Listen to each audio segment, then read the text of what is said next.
A curious agreement here between the Young Turks and at least one Fox News anchor.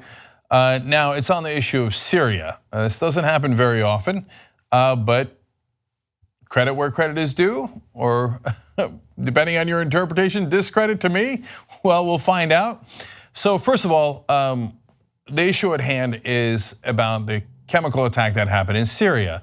Now, the context that I gave you yesterday on the program that's really important is Donald Trump last week said he might not only withdraw all of our troops from Syria, but might also end $200 million that was going to some of the forces on the ground, rebel forces, etc. So right after Trump announces that over the weekend, there's a chemical attack. And then everyone goes on television and says, no, Mr. President, if you were really strong, you would do what Obama didn't do, which is escalate the war. Now, I was a little skeptical about that, but now let me give you Trump's comments about this yesterday. Cannot allow atrocities like that. Cannot allow. He may, yeah, he may. And if he does, it's going to be very tough. Very tough. Everybody's going to pay a price. He will, everybody will. Nothing's off the table. Nothing's off the table. Is there some doubt as to who was responsible for this, guys? Well, they're saying they're not, but to me, there's not much of a doubt. Hey, by the way, John Bolton's on the job in the background. God help us all. Gee, I wonder which way he's counseling, more war or perhaps peace? No, not only are the neocons like John Bolton pushing him into war, but in my estimation, so is the rest of the press. In fact, this is what I said last night. Bombed Syria, Brian Williams called those bombs beautiful. The mainstream media poses as if they are neutral, objective. Well, if you don't do more war, you're weak. And your perspective is almost always war is great. By the way, that's on MSNBC, the supposedly liberal station, which is hilarious. And all over CNN and all over the mainstream media, there are pundits as we speak. War, war, war, war, war. We must have more war. Donald Trump, you must act if you're going to be strong. So neocons, warmongers, defense contractors, and yes, mainstream media, thank you very much.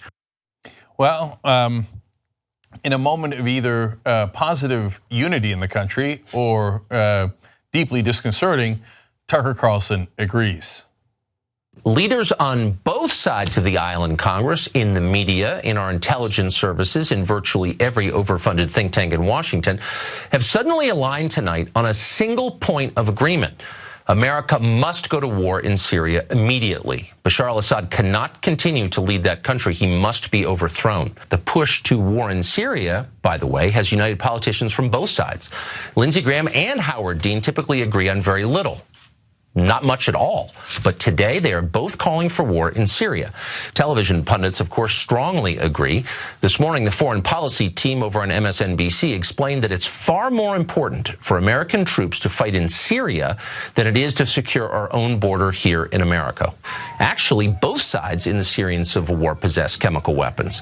How would it benefit Assad using chlorine gas last weekend? Well, it wouldn't.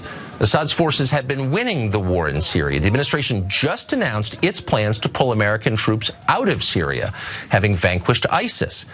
That's good news for Assad. And about the only thing he could do to reverse it and to hurt himself would be to use poison gas against children. Well, he did it anyway, they tell us. He's that evil. Please. Now, it pains me to say this, but I think Tucker Carlson is exactly right about that. And by the way, we were on air almost at the same time making those comments. And normally I have massive disagreements with Tucker Carlson, and I've said so on air many times. But you have to be fair and honest, and you have to give credit where credit is due. And everybody's got different points of view on this, and it is a very divisive issue. But I'm giving credit to Tucker Carlson. I think that he acted in principle in saying something that is not what the Trump administration is currently signaling. That's why we showed you the Trump clip. Trump seems to be heading in the direction of further engagement, and Tucker Carlson is warning against it.